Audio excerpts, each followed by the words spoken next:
आज शुरू करते हैं अब क्षारों के सामान्य गुणधर्म।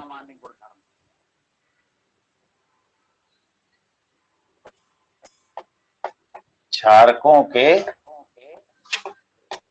सामान्य गुण, कुछ भौतिक गुण और कुछ रासायनिक गुण। भौतिक गुण क्या क्या होते हैं कि क्षार जो होते हैं वो स्वाद में कैसे होंगे, अम्ल तो खट्टे होते हैं, क्षार कैसे होंगे, स्वाद में कसैले होते हैं, कसैले या कड़वे टाइप के होते हैं। स्वाद में कड़वे, ब्रैकेट में लिख लो कसैले से होते हैं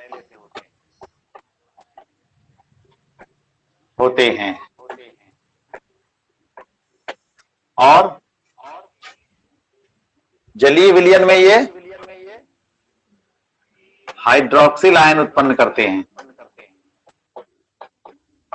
जलीय विलयन में क्या बनाते हैं, OH माइनस आयन बनाते हैं। ठीक। तीसरा पॉइंट, ये प्रबल संक्षारक होते हैं। संक्षारक का मतलब क्या है, जिन वस्तुओं पर पड़ते हैं उन वस्तुओं को गला देते हैं, ये जला देते हैं, उन वस्तुओं को गला देते हैं। ठीक है, इसीलिए क्या करना चाहिए, इनको कभी भी चखना नहीं चाहिए या इनको हाथ से नहीं छूना चाहिए। हाथ से छूओगे तो हाथ तुम्हारा जल जाएगा और चखोगे तो जीभ तुम्हारी जल जाएगी। तो इसलिए इन क्षारों को भी, अम्लों की तरह क्षारों को भी कभी छूना, हाथ से नहीं छूना चाहिए और ना ही उनको जीभ से चखना चाहिए।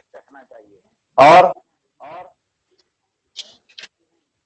अगर इनकी क्रिया हम धातुओं से कराएं तो अम्लों की तरह ये भी धातुओं से क्रिया करने पर हाइड्रोजन गैस उत्पन्न करते हैं, लवण बनाते हैं और हाइड्रोजन गैस उत्पन्न करते हैं। धातुओं से क्रिया, धातुओं से क्रिया कराने पर ये लवण बनाते हैं और हाइड्रोजन गैस बनाते हैं। ओ पानी नहीं, हाइड्रोजन बनाते हैं, जैसे NaOH। ये क्या है, सोडियम हाइड्रोक्साइड। इसकी क्रिया हम कराएंगे जिंक से, यानी जिंक एक धातु है, ये क्षार है। क्षारक की क्रिया जब हम धातु से कराएंगे तो क्या बनेगा, Na2ZnO 2 plus H2O plus H2, ये गैस बनेगी। तो जब कोई क्षारक धातु से क्रिया करता है तो एक लवण बनता है और हाइड्रोजन गैस मुक्त होती है। तो इनका गुण क्या होता है, पहला कि जब धातुओं से क्रिया करते हैं तो ये हाइड्रोजन गैस उत्पन्न करते हैं। और अम्ल भी यही करते थे, अम्ल भी धातुओं से क्रिया करके हाइड्रोजन गैस बनाते हैं। तो क्षार भी जो होते हैं वो से क्रिया करके हाइड्रोजन गैस ही बनाते हैं। ठीक है, तो पहला गुण इनका, रासायनिक गुणों में पहला गुण हो गया धातुओं से क्रिया।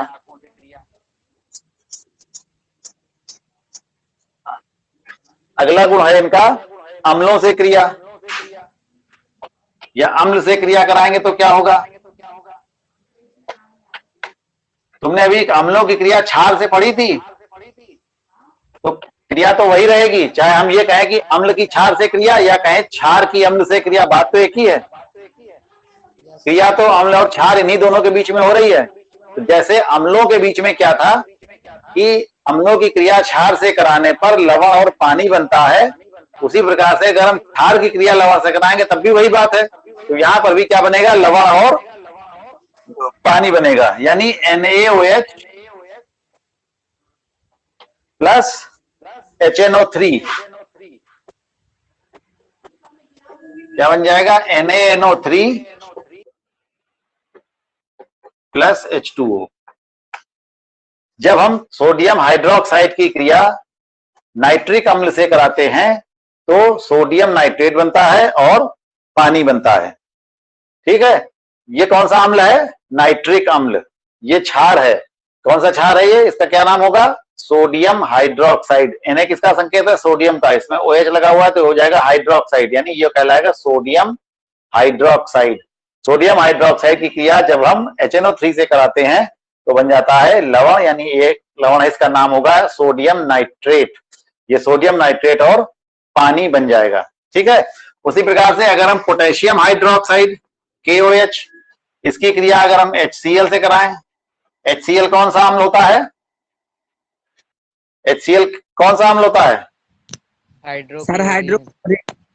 हाइड्रोक्लोरिक अम्ल। तो यहां बन जाएगा KCl, यानी पोटेशियम क्लोराइड बन जाएगा और पानी बन जाएगा, यानी यहां पर ये लवण बन जाता है और ये पानी बन जाता है, पोटेशियम क्लोराइड और पानी बनता है। तो इस प्रकार से कोई भी अम्ल क्षार से क्रिया करता है या क्षार अम्ल से क्रिया करता है तो बनने वाला पदार्थ क्या होता है? लवण होता है और पानी होता है। और इसी क्रिया को हम क्या कहते हैं? उदासीनीकरण की क्रिया कहते हैं। इसको उदासीनीकरण की क्रिया क्यों कहते हैं? क्योंकि पदार्थ सामान्य रूप से या तो अम्लीय होते हैं या क्षारीय होते हैं या उदासीन होते हैं। तो यहाँ पर तो ये अम्ल है और ये क्षार है, तो जब अम्ल और क्षार क्रिया करेंगे तो अम्ल की अम्लता खत्म हो जाएगी और क्षार की क्षारकता खत्म हो जाएगी। जब ये दोनों चीजें खत्म हो जाएंगी, यानी जो पदार्थ होगा वो ना अम्ल रह जाएगा ना क्षार रह जाएगा, तो ऐसे पदार्थ को क्या कहेंगे? उदासीन। तो जो पदार्थ बन रहा है लवण, ये कैसा है? उदासीन है, ये ना तो अम्ली है ना ही क्षारीय है। तो इसलिए इस क्रिया को हम कहते हैं उदासीनीकरण की क्रिया। यानी अगर अम्ल की अम्लता को खत्म करना हो तो क्या करना होगा? उसके ऊपर हम क्षार डाल देंगे, तो अम्ल और क्षार परस्पर क्रिया कर लेंगे तो अम्ल की अम्लता खत्म हो जाएगी और क्षार की क्षारता खत्म हो जाएगी, तो पदार्थ जो होगा वो उदासीन हो जाएगा। तो इसलिए इस क्रिया को हम कहते हैं उदासीनीकरण की क्रिया, ठीक है। फिर अगली क्रिया है धात्विक अधात्विक ऑक्साइडों से क्रिया।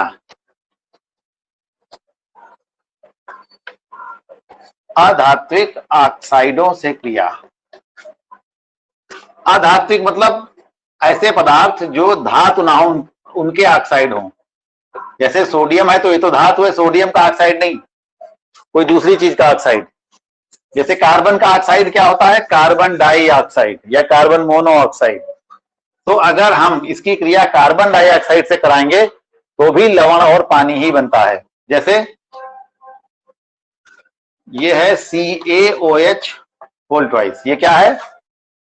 कैल्शियम हाइड्रोक्साइड, चूने का पानी भी इसको कहते हैं, कैल्शियम हाइड्रोक्साइड। इसकी क्रिया जब हम कार्बन डाइऑक्साइड से कराते हैं तो बन जाता है कैल्शियम कार्बोनेट और पानी। कैल्शियम कार्बोनेट यानी CaCO3।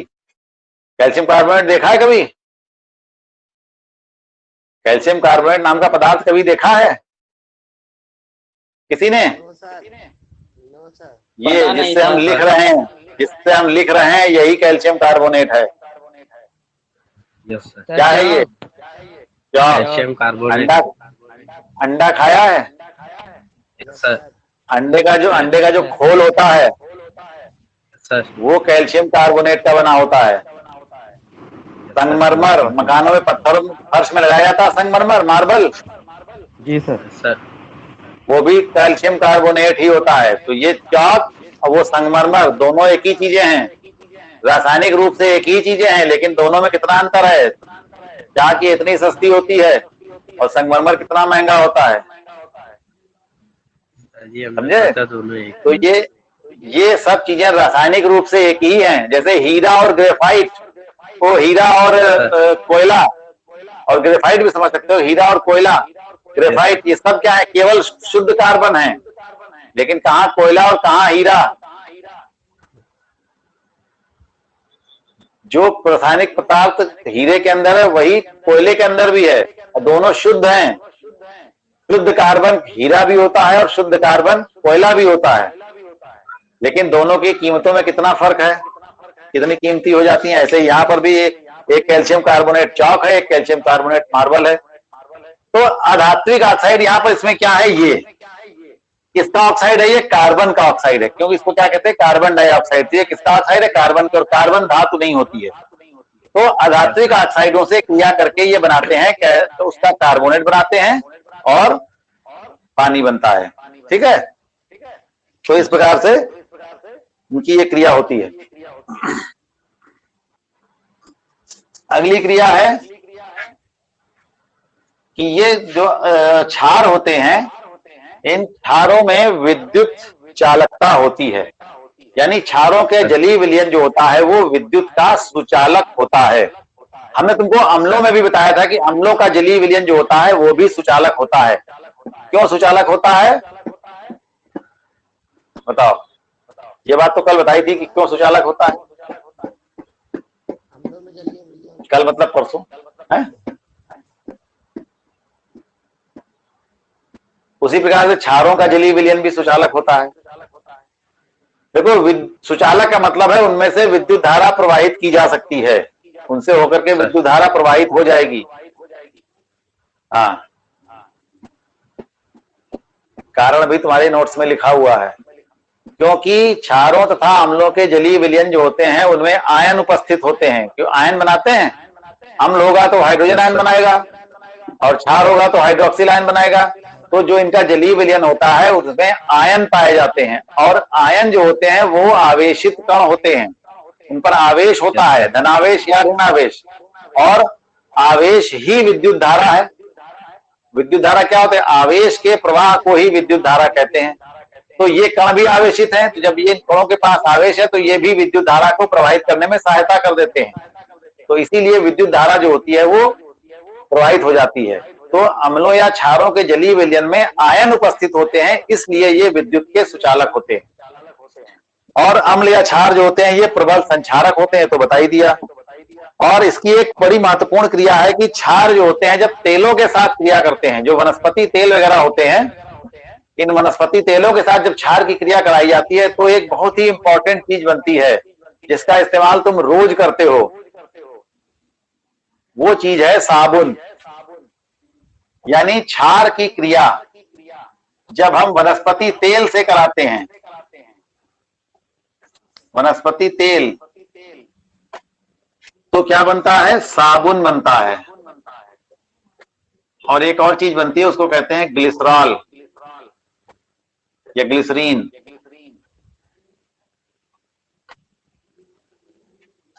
तो ये एक बहुत इंपॉर्टेंट क्रिया है किसकी? क्षारों की। क्षार जब किसी वनस्पति तेलों से क्रिया करते हैं तो साबुन नामक पदार्थ बनता है और ग्लिसरॉल बनता है। इसीलिए साबुन जो होता है वो क्षारीय होता है। साबुन जो होता है वो उसकी प्रकृति कैसी होती है? क्षारीय होती है। ठीक है, समझ में आया इतना? प्रबल क्षार। अब इसका उत्तर तुम खुद बताओ। प्रबल क्षार या क्षारक और दुर्बल क्षारक। आयुष बताओ। Yes sir. प्रबल क्षारक और दुर्बल क्षारक क्या होंगे? प्रबल क्षारक वे क्षारक हाँ। जलीय विलयन में हाँ, आयनित हो जाए, घुलकर आयनित हो जाते हैं। तो क्या बनाते हैं? क्षारक क्या बनाते हैं? OH hydrogen OH minus ion, OH minus या हाइड्रोक्सिल आयन बनाते हैं। क्षारक जो होते हैं वो जल में घुल करके हाइड्रोक्सिल आयन बनाते हैं। तो अगर ऐसे क्षारक जो पानी में पूरी तरह से आयनित हो जाएंगे, यानी बहुत अधिक मात्रा में OH बनाएंगे, अधिक मात्रा में OH आयन बनाएंगे, हाइड्रोक्सिल आयन बनाएंगे, उनको हम कहेंगे प्रबल क्षारक। और जो कम मात्रा में OH आयन बनाएंगे, कम मात्रा में OH आयन बनाएंगे, उनको हम कहेंगे दुर्बल क्षारक। Yes sir. ठीक है, तो प्रबल क्षारक होते हैं जैसे सोडियम हाइड्रोक्साइड, ये बहुत प्रबल क्षारक होता है। पोटेशियम हाइड्रोक्साइड, इसको कास्टिक भी कहते हैं, ये भी बहुत तेज तीव्र क्षारक होता है। और दुर्बल क्षारक में आएगा ammonium hydroxide, NH4OH, ammonium hydroxide. देखो इनका सबके नाम भी और सूत्र दोनों चीजें याद करो। ये क्या कहलाता है? Ammonium hydroxide. ये क्या है? Sodium hydroxide. ये है पोटेशियम हाइड्रोक्साइड। तो अमोनियम हाइड्रोक्साइड जो है एक दुर्बल क्षार होता है जब पेट में एसिडिटी ज्यादा हो जाती है। सोडा पीते हो तुम? Yes sir. Yes sir. तो सोडा भी क्या है? वो क्षार ही तो है, बस हल्का क्षार होता है। तो उसमें उसको पीने से क्या होता है कि वो अम्ल, पेट की एसिडिटी जो होती है, अम्लता जो होती है वो पेट की कम हो जाती है। जब पेट में एसिड ज्यादा बनने लगता है तो खट्टी डकारें आने लगती है। जब हम ज्यादा मसालेदार चीजें खा लेते हैं तो क्या होता है, खट्टी डकारें आने लगती हैं। तो जब अम्ल ज्यादा हो जाएगा तो अम्ल की अम्लता को खत्म करने के लिए क्या किया जाएगा, क्षार पिलाया जाएगा। तो वो क्षार क्या होता है, सोडा वाटर। सोडा वाटर अगर पी लो तो एसिडिटी थोड़ा कम हो जाती है। क्यों, पेट का जो अम्ल है वो क्षार से क्रिया करके उदासीन हो जाता है। तो प्रबल क्षारक और दुर्बल क्षारक समझ में आए? Yes sir. देखो, क्षार OH आयन बनाते हैं और अम्ल H आयन बनाते हैं। तो अगर पूरी तरह घुल रहे हैं यानी ज्यादा H बन रहे हैं, यहाँ पर अगर पूरी तरह घुल रहे हैं तो ज्यादा OH बन रहा है। तो ज्यादा H बनाने वाले या ज्यादा OH बनाने वाले प्रबल अम्ल या प्रबल क्षार कहलाएंगे, और कम H या कम OH बनाने वाले दुर्बल अम्ल या दुर्बल क्षार कहलाएंगे। ठीक है, राम गुप्ता समझ में आ रहा है? Yes sir. अब इसके बाद आता है pH। एक चीज होती है pH मान। P छोटा नीचे खिसक के लिखा था, H उसके ऊपर खिसका के लिखा जाता है। pH मान, या इसको कहते हैं pH वैल्यू। pH वैल्यू क्या चीज होती है? अम्लों तथा क्षारों के जलीय विलयन में हाइड्रोजन आयन की सांद्रता को मापने की जो इकाई होती है उसको हम कहते हैं pH मान। ठीक है, pH मान जो होता है वो किसी भी विलयन में हाइड्रोजन आयन की सांद्रता नापने की जो इकाई है, यानी कितने हाइड्रोजन आयन उपस्थित हैं, हाइड्रोजन आयन की संख्या कितनी है, कम है कि ज्यादा है, कैसी है, तो उसी हिसाब से ये तय होता है कि कोई पदार्थ जो होगा वो अम्लीय होगा या क्षारीय होगा। तो इसको नापने की इकाई जो है वो pH मान होती है। हाइड्रोजन आयन की सांद्रता जो होती है वो pH मान कहलाती है। और ये pH मान जो होता है वो हाइड्रोजन आयन की सांद्रता का ऋणात्मक लघु गुणक होता है। pH मान बराबर होता है minus log H plus ion, यानी यहां पर H प्लस आयनों की संख्या, हाइड्रोजन आयनों की संख्या का ऋणात्मक लघु गुणक होता है। लॉग मतलब लघु गुणक, ये एक गणितीय मतलब शब्द है जो गणित में तुमने पढ़ा होगा लघु गुणक पढ़ाते समय।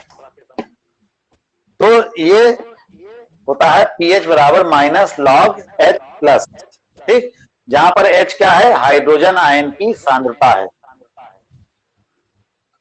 तो इसको कहते हैं pH मान। जिसका pH मान जितना अधिक होता है वो चीज उतनी ही ज्यादा क्षारीय होती है, और pH मान जितना कम होता है वो उतनी ही ज्यादा अम्लीय होती है।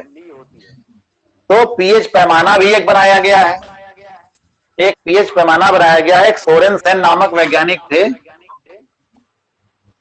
सोरेनसेन नामक वैज्ञानिक थे जिन्होंने एक पैमाना बनाया था, और उस पैमाने पर उन्होंने 0 से लेकर के और 14 तक की गिनतियां बनाई थी। 0 से लेकर के 14 तक, और बीच में आता है 7। तो ये 7 जो होता है, इन्होंने एक ऐसा पैमाना बना दिया इसकी सहायता से हम नाप सकते हैं कि किसकी सांद्रता क्या, हर लेवल पे अलग अलग, 1 2 3 4 5 6 7 8 9 10 11 12 13 और 14। हर पॉइंट पर अलग अलग कलर होता है। उस कलर को देख करके हम जान सकते हैं कि किसका pH मान कितना है। और इसके लिए एक पदार्थ बनाया गया था, उससे हम एक पेपर आता है उसको कहते हैं pH पेपर, उसको कहते हैं pH पेपर। उस pH पेपर को जैसे लिटमस पेपर होता है वैसे होता है, एक pH पेपर भी होता है। उस pH पेपर में उस विलयन में डुबो देते हैं जिसका pH पता करना होता है, फिर उसका कलर बदल जाता है। तो उस कलर से हम इसको मिलाते हैं, इस पट्टी से अलग अलग नंबर पे अलग अलग कलर होते हैं। तो उस कलर के हिसाब से हम पता कर लेते हैं कि इस विलयन का pH कितना है। उस pH के आधार पर हम ये तय करते हैं कि पदार्थ कितना अम्लीय है। 7 वाली गिनती जो होती है ये उदासीन होती है। यानी 7 अगर आ रहा है पीएच किसी का, तो इसका मतलब वो पदार्थ कैसा है, वो न तो अम्लीय है और ना ही क्षारीय है। 7 अगर गिनती होती है तो वो उदासीन होता है।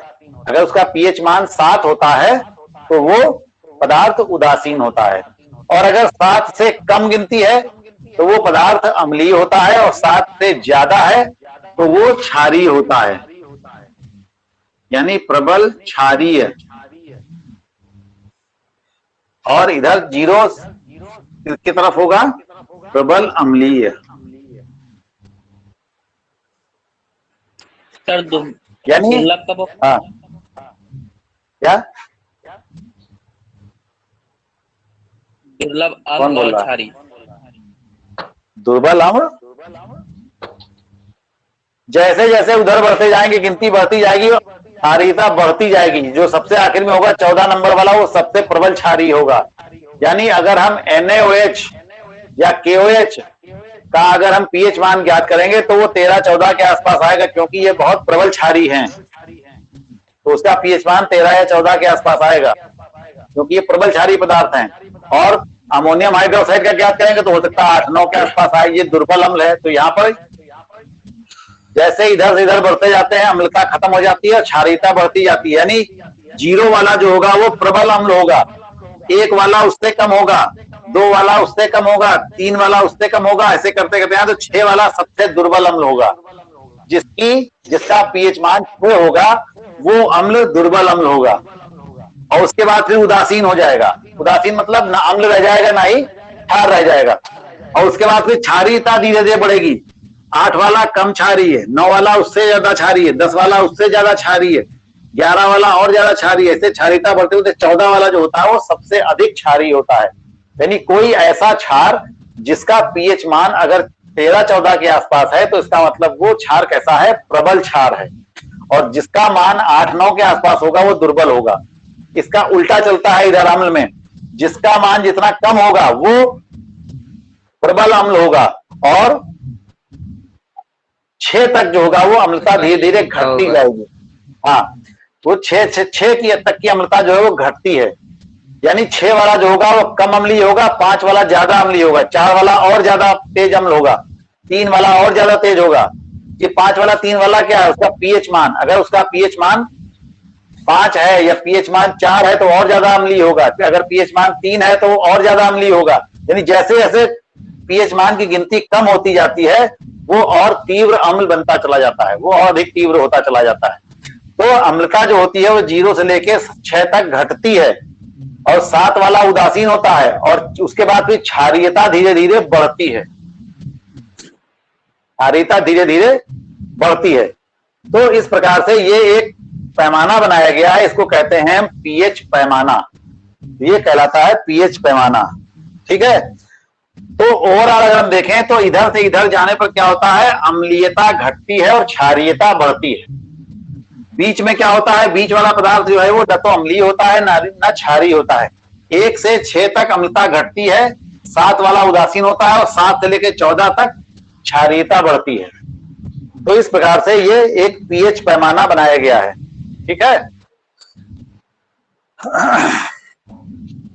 अब दैनिक जीवन में पीएच का क्या महत्व होता है। अगर हम जो भी पदार्थ इस्तेमाल कर रहे हैं अपने खाने पीने में, अगर उनका पीएच मान कम या ज्यादा है तो इसका भी हमारे स्वास्थ्य पर प्रभाव पड़ता है। तो हम पशु भी पीएच के प्रति संवेदनशील होते हैं। ये सब कारण तुम्हारी कॉपी में हमने लिख रखे हैं, इनको पढ़ो ध्यान से। हमारे पाचन तंत्र का पीएच, हमारे पेट में हाइड्रोक्लोरिक अम्ल उत्पन्न होता है या उदर को हानि पहुंचाए बिना भोजन के पाचन में सहायता करता है। उदर को हानि पहुंचाए बिना, उदर मतलब पेट, स्टमक, हमारा आमाशय, तो इस उदर को हानि नहीं पहुंचाता है। हमारे शरीर में जो अम्ल बनता है वो बहुत तीव्र अम्ल होता है, हाइड्रोक्लोरिक अम्ल, लेकिन फिर भी वो हमारे शरीर की आंतों को नहीं गला देता है। क्यों? क्योंकि साथ ही साथ जो आमाशय की जो दीवारें होती हैं, जो आंतों की दीवारें होती हैं पूरी आंत में, वो कैसी होती हैं, उनमें एक प्रकार की ग्रंथियां पाई जाती है जिससे लिसलिसा सा सफेद सा पदार्थ निकलता रहता है, उसको कहते हैं श्लेष्मा। वो लगातार निकलता रहता है। तो उसके निकलते रहने के कारण क्या होता है कि अम्ल जो होता है वो त्वचा के संपर्क में आ ही नहीं पाता है, तो इस वजह से वो हमारी त्वचा को नुकसान नहीं पहुंचा पाता है। तो ये हमारे भोजन के पाचन में सहायता करता है। अगर हमारे पेट में बदहजमी की स्थिति आती है तो इसका मतलब है कि अम्ल की मात्रा ज्यादा हो गई है। अम्ल अगर ज्यादा होती है तो पेट में अपच की स्थिति पैदा हो जाती है, जिसके कारण पेट में दर्द और जलन होने लगता है। तो यानी अगर हमारे पीएच मान कम हो जाता है, अम्ल बनता है, इसका मतलब पीएच मान, हमारे आमाशय का जो पीएच मान है वो घट जाता है। तो जब पीएच मान घटेगा तो इसका मतलब है अम्लता बढ़ेगी। अगर पीएच मान कम होगा तो क्या होगा, अम्लता बढ़ेगी। तो जब अम्लता बढ़ेगी तो हमको पेट में दर्द हो सकता है, खट्टी डकारें आ सकती हैं, और अगर ये समय ज्यादा दिन तक रही है बीमारी तो पेट में घाव भी हो सकते हैं, अल्सर हो सकते हैं पेट में जगह जगह। तो अम्ल की मात्रा ज्यादा होगी, पता लगा श्लेष्मा कम बन पाई तो अम्ल जो था वो त्वचा के संपर्क में आ गया कहीं पर, तो वहां पर घाव हो जाएगा। तो उसको कहते हैं, जो पेट में आमाशय में जो घाव होते हैं, हाथों में जो घाव होते हैं, उनको कहते हैं अल्सर। अल्सर नाम सुना होगा, पेट में अल्सर हो जाते हैं, तो जो हाथों के जो घाव होते हैं उनको कहते हैं अल्सर। तो अगर ये पीएच मान कम होगा हमारे पेट का, हमारे आंतों का, या जो एसिड बनना है वहां पर अधिक मात्रा में, तो उसकी वजह से आंतों में घाव हो सकते हैं, यानी अल्सर बन सकते हैं। तो इसको दूर करने के लिए हमें क्या करना पड़ेगा, अभी बताया था तुमको क्या करना पड़ेगा। क्षार हमको दिए जाते हैं पीने के लिए, तो क्षारीय पदार्थ हमको पीने चाहिए, खाने चाहिए, जिससे कि पेट की जो एसिडिटी है, जो अम्लता है, वो कम हो। और अम्लता कम होगी तो खाना भी ठीक से पचेगा। अगर अम्लता बहुत ज्यादा होगी तो खाना ठीक से नहीं पच पाएगा। ठीक है, तो इसके लिए खाने वाला सोडा या तो खिलाया, सोडा वाटर क्या होता है, खाने वाला सोडा होता है, यानी सोडियम बाइकार्बोनेट होता है वो। जो सोडा वाटर बाजार में मिलता है बोतलों में भरा हुआ सोडा की बोतल, तो वो क्या होता है, सोडियम बाइकार्बोनेट होता है। सोडियम बाइकार्बोनेट मतलब खाने वाला सोडा। जो बाजार से तुम बनिए की दुकान से खाने वाला सोडा ले आओ और एक गिलास में आधा चम्मच सोडा घोल के पी लो, वही चीज है। या बहुत लोग इनो पीते हैं, इनो जानते हो? Yes sir, yes sir. तो इनो भी क्या है, वही चीज है, खाने वाला सोडा ही है इनो भी। हाजमोला दूसरी चीज है, दूसरी चीजें नहीं होती। इनो जो होता है वो खाने वाला सोडा ही होता है। उसका थोड़ा सा स्वाद बढ़ाने के लिए उसमें नींबू वगैरह मिला देते हैं, जिससे कि थोड़ा सा उसका स्वाद बदल जाता है, क्योंकि जो प्लेन सोडा होता है वो फीका लगता है, पीने में अच्छा नहीं लगता है ज्यादा, उसका स्वाद ज्यादा अच्छा नहीं होता है। अगर खाली सोडा पियोगे तो उसका स्वाद ज्यादा अच्छा नहीं लगेगा, इसलिए उसका थोड़ा स्वाद बढ़ाने के लिए उसमें कुछ चीजें मिला दी जाती है, तो वही बना देते हैं, इनो बन जाता है। लेकिन इनो में है क्या, है कुछ नहीं, खाली सोडा ही है मेन चीज। बस जो तुम्हारे पाचन क्रिया को सुधारने में जो मेन पदार्थ इस्तेमाल होता है वो सोडा ही होता है, खाने वाला। और खाने वाला सोडा क्या होता है, सोडियम बाइकार्बोनेट। अभी इसी चैप्टर में आगे और पढ़ाना है। अगर पीएच मान जो होगा, हमारे दांतों का पीएच मान जो होगा, अगर 5.5 से कम हो जाएगा, 5 से कम हो जाएगा, यानी 5 से कम इधर आ जाएगा, अगर 3 हो जाएगा, 4 हो जाएगा, 2 हो जाएगा, इसका मतलब हमारे मुंह में एसिडिटी बढ़ रही है। अगर मुंह में एसिड आ रहा है, बन रहा है, यानी मुंह की अम्लता ज्यादा हो गई है, तो उससे हमारे दांत खराब होने लगते हैं। मुंह में अगर एसिडिटी बढ़ती है तो क्या होता है, उससे हमारे दांतों पर प्रभाव पड़ता है और दांत हमारे खराब होने लगते हैं और गिर भी सकते हैं। दंत क्षय नामक बीमारी हो जाती है। क्षय माने होता है गिरना, दंत माने दांत। तो अगर मुंह का पीएच मान कम होगा तो हमारे दांतों पर इसका बुरा प्रभाव पड़ता है। दांतों का जो इनेमल होता है वो नष्ट होने लगता है, जिससे कि दांत खराब होने लगते हैं, पीले पड़ने लगते हैं।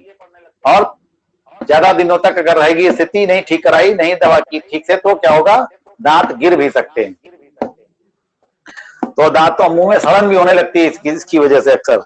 इसीलिए कहा जाता है कि मुंह को जो है अच्छी तरह से साफ कर रखना चाहिए हर समय। हर समय खाने पीने की चीजें मुंह में, दांतों में नहीं भरी रहनी चाहिए, क्योंकि दांतों में भरी रहेगी तो क्या होगा, वहां पर जीवाणु बैक्टीरिया ग्रो करेंगे। तो बैक्टीरिया ग्रो करने से क्या होगा, दांतों में सड़न पैदा होगी। दांतों में सड़न पैदा होने के कारण भी दांत खराब हो सकते हैं। पायरिया नामक रोग भी हो जाता है दांतों में। ठीक है, तो इसके लिए जो दांतों को साफ करने के जो मंजन होता है वो क्षारीय मंजन करने चाहिए।